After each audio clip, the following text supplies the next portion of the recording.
Eshima, votre magazine qui bat au rythme de l'actualité. Retrouvez la nouvelle édition. Exclusivité, alors que la RDC sort progressivement la tête de l'eau après la crise sanitaire Covid-19 ayant fragilisé les économies du monde, Eshima Magazine présente à la une de sa 15e édition la ministre de l'économie nationale. Acacia Bandou-Bola présente son bilan depuis sa prise de fonction. Relance économique, Acacia Bandou-Bola Mbongo donne des signaux forts. Baisse des prix des produits pétroliers, maîtrise des prix des denrées alimentaires pendant des temps forts, organisation des marchés populaires afin de soulager les paniers de la ménagère en période de Covid-19, une franche collaboration avec les opérateurs économiques et dotation en équipement de son administration, la ministre de l'économie nationale affiche un bilan éclatant de sa première année de gestion de ses très stratégiques portefeuilles. Eshima Magazine revient sur chaque étape de la vie de la Margaret Thatcher congolaise. Focus, Agnès Moide et la CNSS interpellent les employeurs sur les avantages de l'utilisation de la télédéclaration. Payer l'impôt est un devoir civique. Barnabé Mwakadi Mwamba, directeur général de la DGI, sensibilise les assujettis. Découverte, Jerry Biangani Tampo, l'homme derrière la renommée de l'université chrétienne Cardinal Malula. Dossier Eshima, contentieux électoraux de la poudre aux yeux. Économie, les scandales financiers ont la peau dure en RDC.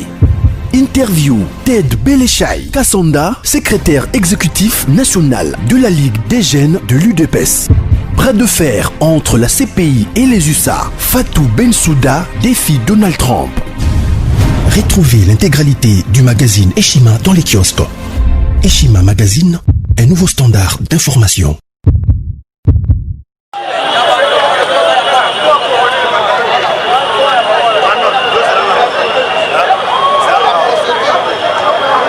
Bote na bino bandeko balandi ya basango ya Congo Télévision Benjamin Mwana Suka pièce contre pièce le bagi que non IDPS tozala bango tina suka et awa de na tongo oyo tozali bongo awa na palais du peuple tozala palais du peuple pourquoi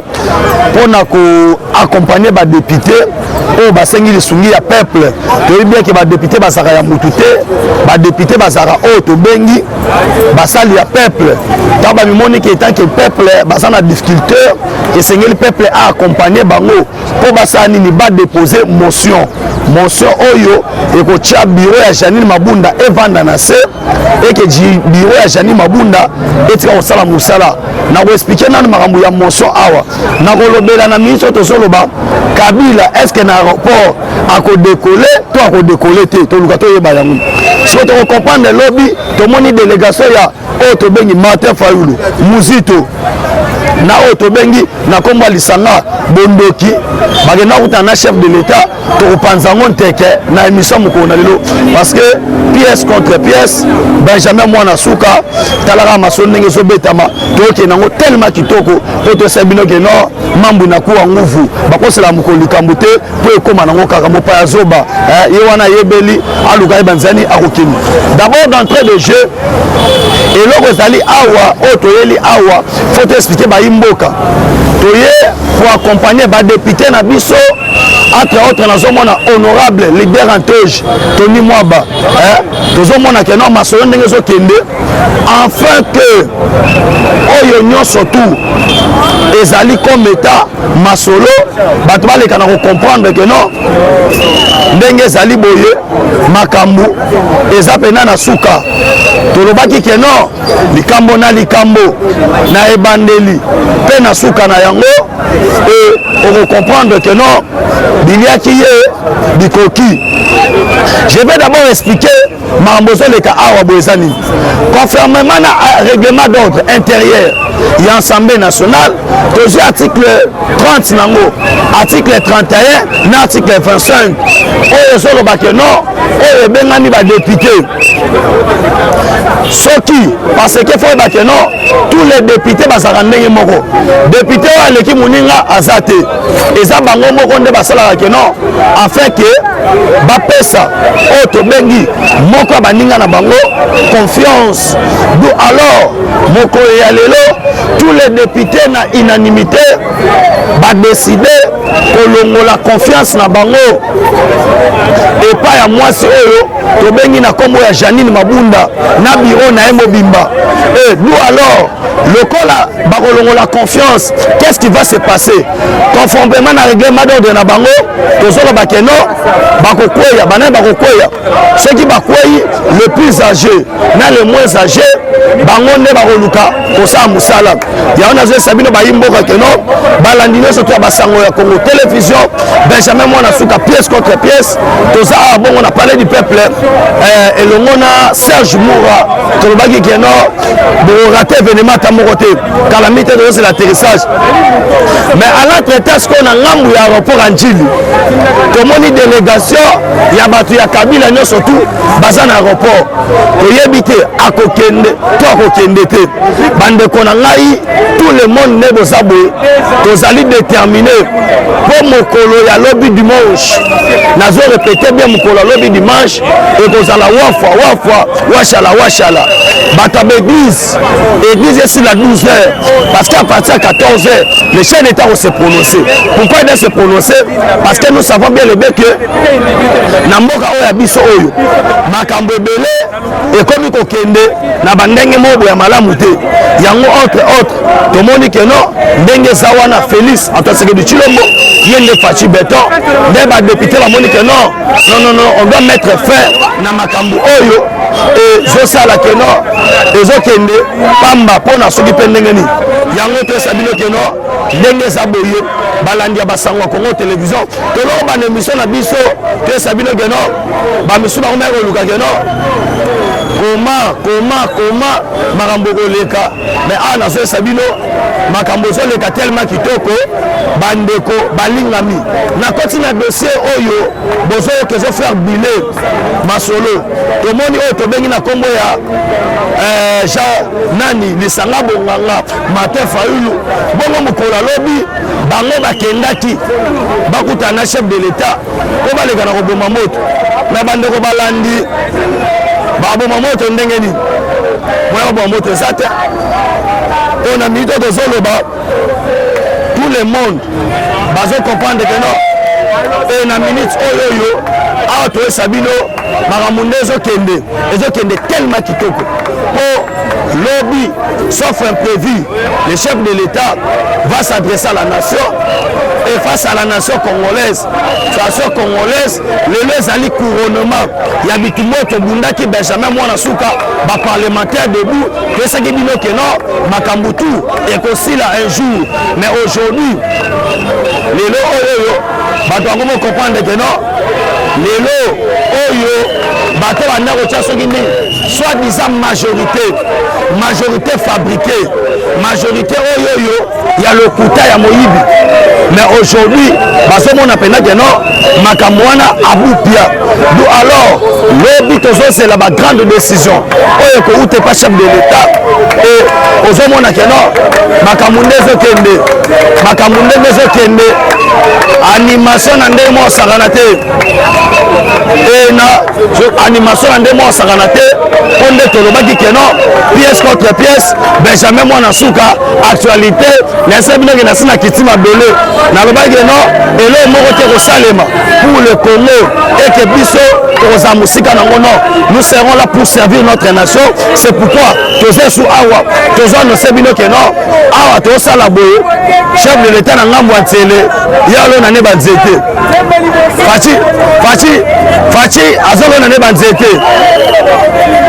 makambo ndenge ezokende tellement kitoko nayebi que non Serge Moura osala moi tournage to tourner banini totalisa bayimboka na ramunenge ezokende vraiment makambo ezokende tellement kitoko tolobaki que non avec Fachi Beto ba député na biso bazui conscience ba comprendre que non ndenge eza boye masolo ezokende omona nsima na ngai bato baza tellement ebele peuple congolais déterminé na ntongo wana lelo mpona koaccompagne badepute na biso enfin que makambo to bandeko koloba ekoma effectif bandeko balingami. Comment dans un pays président de l'Assemblée nationale asa neta boudé chef de l'État alors ba n'importe quoi et makambo to kende nango ezokende tellement kitoko yango to kende makambo surtout et que vous comprendre que non na minute oyo c'est maintenant ou jamais et le peuple congolais est déterminé pour aussi ça makambo surtout ndenge tolobaki kaka ndeto anda koloba boyo ce qu'on a minute oyo peuple congolais bazo revendiquer bureau ya Mabunda na miso abupia esa kibino keno ni ne au-dessus de la loi personne à cause au-dessus de la loi car soki Facha décidé et makambo za la bongo et koza la bongo et les députés nationaux devaient s'acheter pour na koloba keno na minute masoleza tellement kitoko et masoleza tellement kitoko et ana so bisayo keno masolo avec Fachi Beto et ça qui va toucher ni ne au-dessus de la loi. Après consultation, les députés nationaux devaient donner au Tobengi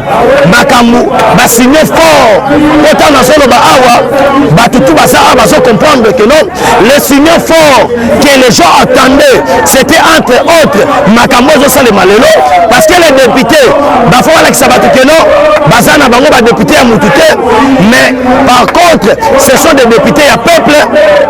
et ba député tout baza déterminé il y a commettre fin na makambu oyo et c'est comme Boussoba yango bandeko balandi o bosola nanga partout dans le monde la fait Sabino que non on est déjà ici on est ici pour la blague mais nous sommes ici pour redéposer mon mot oyo zosala que non et qu'on comprendre que non masoleno surtout nous qu'on a lelo on va mettre fin na makamoyo dictature nous allons mettre fin na imposition soi-disant imposition ya Jani Mabunda parce que conformément aux articles 30 25 na autre bengi 31 il y a au règlement d'ordre ils ont reçu Assemblée nationale il est déjà censé cause à la autre bengi démissionnaire et le roi bazoko ya na bureau na bango en appui pour bandeko surtout balandi pour la sabino de non masolo ezokende tellement kitoko vraiment merci beaucoup pour 13 heures déjà tous les députés bazoki tamabele enfin que esengo na biso ekoba elenda tosaki bino kelelo esengo kozala peuple congolais tozolandanga partout dans le monde eke na minute oyo bisika ozali zala déjà kosepela zala dana esengo mpo makambo ndenge tokende yango ekende tellement kitoko vraiment merci beaucoup nayesaki bino keno eloko tokosalema désormais tokozasi le terrain mpona koappuye yango et vraiment tozokoba kaka na mosala omoni bato bazoyemba eza mpena kitoko makasi ndeko balandi tozokoba kaka na information nde nalobaki keno pièce contre pièce nazokontinue nini a tozoloba awa Kabila interdit ya kokite Kinshasa bato bayaki na loyenge ba Jean-Marie Kasamba na ntongo basala makelele na aéroport soit disant Kabila kobima nayesaki bino ke mwana mwasi mokuse wana ya 23 ans aza matata po aboyi na ye Kabila kende awa nazoyesa bino fo boyeba ke Kabila interdit de quitter le pays bayebisa fanda wana jusqu'à nouvel ordre hiérarchie il faut décider yango nazo annoncer bino déjà que non Kabila balobi abima te afanda wana azela mokonzi mboka lo balobi Fachi déjà na mito azolona lolanga banzete na ntsebe azolona na banzete na ntsele yo kobimela wapi avion ko kobimela wapi mwana mwasa na lobi kabila lobo pumbwa lobo limwa mais avion pene matibo bacha maika sa mbaki makele mo na aéroport na tongo na besi ngale bobima aza ko sa makete ba libanda mwana mwasa na domini monsieur na osala musala humilié yo ka ba valise o manake na ngwa yo ka ba valise kabila ye na ngo na tongo yo ka ba valise onake na ngwa na saki bino ke mambu na kuwa ngufu bakosela mokolo likambu te nzete te umela mai ndenge ne koma ngando te benjamin mwana suka pièce de l'idée pèse bon comprendre ce que maçonné to kenango pour na saki bino bandaka la ke non oza na place au kendete mais c'est Kabila oza place au kendete soit disant lobby ba congolais ba yebi que balandi nyonso to baso landa ngai na basango Congo télévision batu nyonso ba landa ngabo comprendre que zo banyama basaka soute bakamata so bachana na kingakati lobby peuple congolais nous sommes déterminés parce que demain c'est le couronnement de notre liberté. Oh, la liberté ne se donne pas, la liberté s'arrache. Demain à partir de 14h30 tous les Congolais seront dans la rue afin de célébrer la victoire du peuple congolais, car le peuple a gagné. C'est maintenant ou jamais. Je vous avais bien dit que au matin kita Fatia Zali phénomène il y a la question que non masondenge zo kende to ke nango tellement kitoko et aujourd'hui bato va comprendre que non bakosela mukolo likamute pour mukolo ngo eko makaka mais à ce moment nous sommes en train de parler Gilbert Kakonde Gilbert Wababa lobi azalaki tout autour na ba généraux alobi kasongo lobi nini yo kasonga voisin de mokonzi nazala ndeko yo kolinga kasonga lobi ba maya moto maître yebake licence banga to la pomba te papa va personne 10 000 na 3 000 et pas aussi kiwa na soki kala muna disaka dim a personne bon obi malibanda lobi ezali diplôme de te kosa congolais na siffle d'abord les bato baolala te quand ndeto banyambi ya solo tozokota na kati toyebisa la dame impoli parce que dans un pays mutu responsable ya institution lokola assemblée nationale a manqué au tobengi na kombo ya chef de l'état les garants de la nation c'est incroyable. Comment na moment otoloba oyo parlement est bloqué makambo nyonso est-ce que bato comprendre non Jani Mabunda se permet baza démissionnaire et ça le mwe ba voter biso budget 6 milliards. Or Junior Kabila na rapport ya Global Witness il vous compte 16 milliards. Kabila 500 milliards na Panama mais Congo toza na budget 6 milliards wana président de l'Assemblée nazo bate musala ngo ebelengo c'est pourquoi aujourd'hui nous sommes venus conformément aux articles 25 article 30 article 31 il y a règlement d'ordre Assemblée nationale nde tozo déposer motion et pas ya otobengi ba député kaka ndenge Fatia Saki appelle na consultation populaire et de la même manière les lobbies sopé pour accompagner les élus du peuple na ndenge museni koloba biso moko peuple ndeto moni ke non mabunda longwa nanu to banda Kongo ya sika nanu boleli te na sabino nanu boleli te Kabila ko kende wa na sabino ko bima to Benjamin mwana suka yo kozaka boy pone lobaka bande te na saki bino ke likambo nyonso teke maleme lobi Fatia Saki sparring voilà lelo solo na banzete lobi sko na 15h flash et tout le monde va sortir là les grandes lignes il y a discours na ebisa bino boy na kati ya grande ligne ya discours ya lobi beaucoup ta rubrique moko fin ya coalition FCC na cash ezo daye o ngai Nairobi te bien voté Nairobi le mwana cha mopanzi tikala biso nzela to FCC yo to na ko souté to tika skoni Jean-Marc Abunda Lobaki, il n'y aura ni coalition, ni cohabitation. Le pays va être dirigé par l'union sacrée. Yango moni lelo, na 4e discours chef de l'État, 4e point zaki, la dissolution de l'Assemblée nationale. Ba député batal ba bien, Fachi, tout le monde va chômeur. Ah, c'est bon, on va passer on va chômeur. Et Seigneur n'a pas prouvé na peuple congolais que non, vous avez même moral na union sacrée. Yango ba pesa ba lelo suka 12 heures. Si vous déposez mes mots de Mabunda Lunga bino tout na dissoudre. Yango moni député moko na moko mango wapi. Bazo na simananga ya. Mango ba ko déposer yango avant ba koma nan. To ba to pesa bino point de vue, to pesa bino actualité politique. Nenga zo kende na moko na biso. Et que ba député vont venir, ils vont déposer. Maintenant je tiens à expliquer qu'est-ce que ça et ça la ndengeni. La loi dit ceci. Comme Jani Mabunda na Batunaï, ils sont censés aux ala Yarokoya, ils ne peuvent pas être jugés partis. Qu'on soit les plus âgés, les moins âgés, on va faire ça solo. Mabunda Rotel Massamba, Nasimanango, ils vont procéder à la vote. Au moins déjà, la police même qui m'a marre, il y a les Zaraboy, Karaboy, Yosko Yaka, Onga Mutubo Yaka, on a le Sabino de non, Masolo Nengezo Kende, et Kende Nengemusus. Yaya, bâton d'ici, bâtonnon. Na haute bengi tarmac. Kabila Zoya yoga ma valise. A combien on va pas pour décoller. D'abord na Lubumbashi. Baba Chuma e bakibo. Oya za mobala kitawa. Baba Chuma. Alors baki za mobala kita. Pour le collègue Sabino Geno, Masonde donc nango, et autres qui est tellement kitoko. Maintenant, on devait donner de l'espoir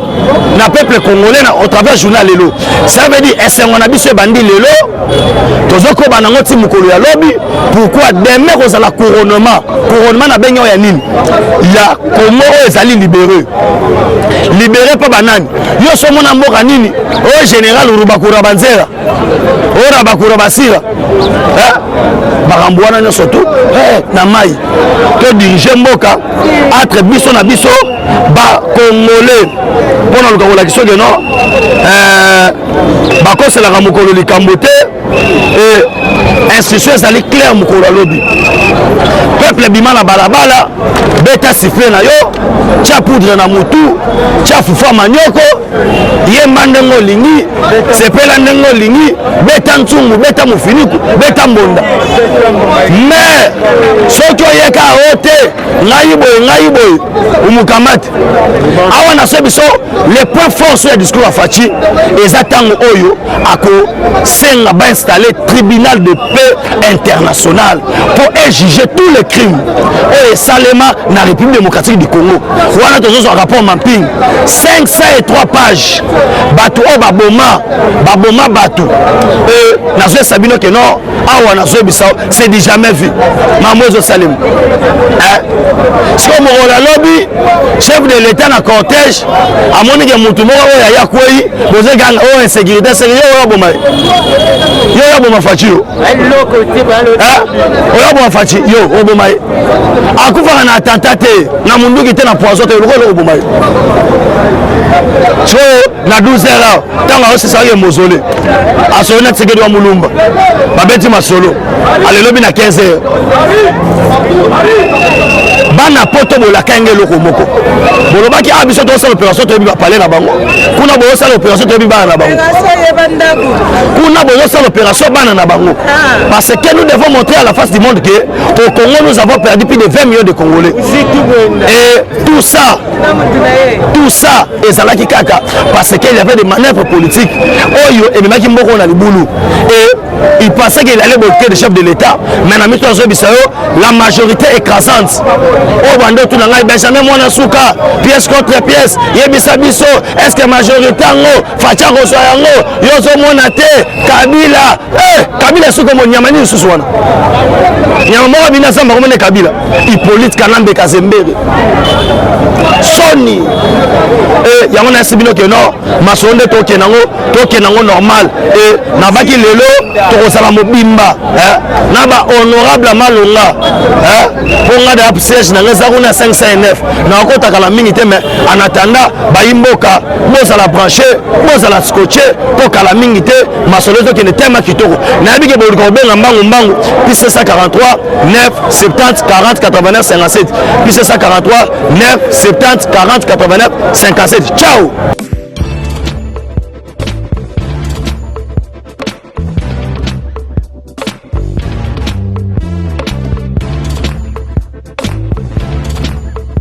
Conteneur yango todo sala adi londolé Feli Mosengo Feli todo sala conteneur ba voiture todo tina na Kisasa ba carton ezo kine Kinshasa et en plus la bonne chose voiture na yo ko tina na Kisasa te prends pas la tête yela bisango charger biloko na yo te relivrer à domicile sans un bon au teki c'est parti.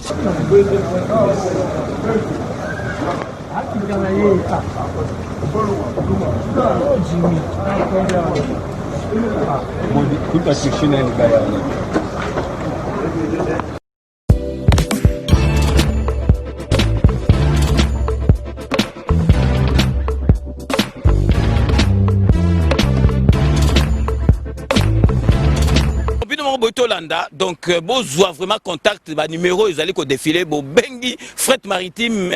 Feli Mosengo, donc, ils allaient à semaine, donc, on a besoin, il y a 30 cartons seulement. Donc, il y a 3 cartons, moi que vous allez au Félé, et qui, kilo, vous allez contacter, vraiment, besoin contact, vraiment, dès que le baraka, il faut consommer congolais, ceux qui congolais, ça les locaux, aider, tout le monde, chinois, dès que vous allez, vraiment, ils allaient, ma lame ou mingi.